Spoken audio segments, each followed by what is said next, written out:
¿Sabías que uno de los mayores temores que desarrolla una persona que sufre de ataques de pánico o ansiedad generalizada es el miedo a asfixiarse? Hola, mi nombre es Tatiana Yepes, soy experta en trastornos de ansiedad y en el video de hoy te quiero enseñar el por qué se produce este miedo, pero sobre todo, qué hacer ante él.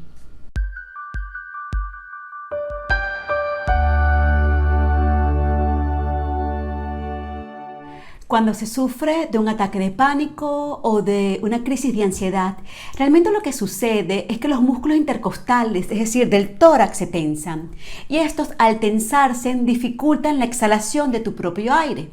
Por eso es normal que cada vez que sufres de un ataque de pánico, sientas una incomodidad en tu propia respiración. Entonces, partiendo de aquí, el problema no es este. El problema es la interpretación catastrófica que tú haces cada vez que esto sucede. Te voy a dar un ejemplo.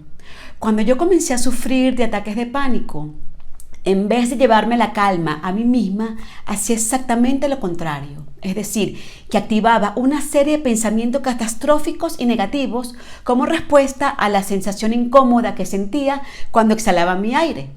Me decía a mí misma que estaba sufriendo de una crisis de asfixia, que me podía desmayar o incluso que me podía morir.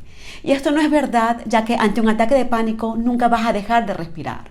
Entonces los pensamientos catastróficos me llevaban a sentir mucho miedo. ¿Y qué pasa cuando sientes miedo? Es cuando tu ritmo en la respiración va a cambiar, es decir, que este se va a acelerar. Y cuando se acelera, te llevas a un estado de hiperventilación. ¿Y qué pasa si te hiperventilas? Bueno, realmente no te va a ocurrir nada malo, porque al igual que los ataques de pánico, la hiperventilación es completamente inofensiva, pero sus síntomas son sumamente incómodos. ¿Y cuáles son estos síntomas? Bueno, si te hiperventilas, te vas a sentir mareado, con dificultad para pensar con claridad, tu corazón va a latir muchísimo más rápido y más fuerte, vas a sentir dolor en tu tórax, espasmos musculares en los pies, en las manos y resequedad en la boca. Entonces, a los síntomas de tus ataques de pánico también le tienes que sumar ahora la hiperventilación. Y para que no tengas que pasar por la hiperventilación cada vez que sufres de un ataque de pánico, lo que te recomiendo es que poco a poco comiences a superar este miedo.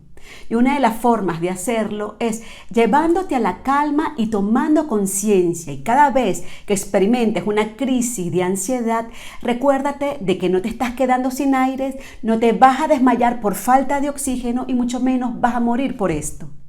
Y si deseas descubrir los pasos exactos que tienes que dar para liberarte de todos los síntomas de la ansiedad generalizada, los ataques de pánico y la agorafobia, te invito a que me envíes un correo, pidas tu cita privada y de la mano te acompañaré paso a paso hasta que superes el trastorno de ansiedad.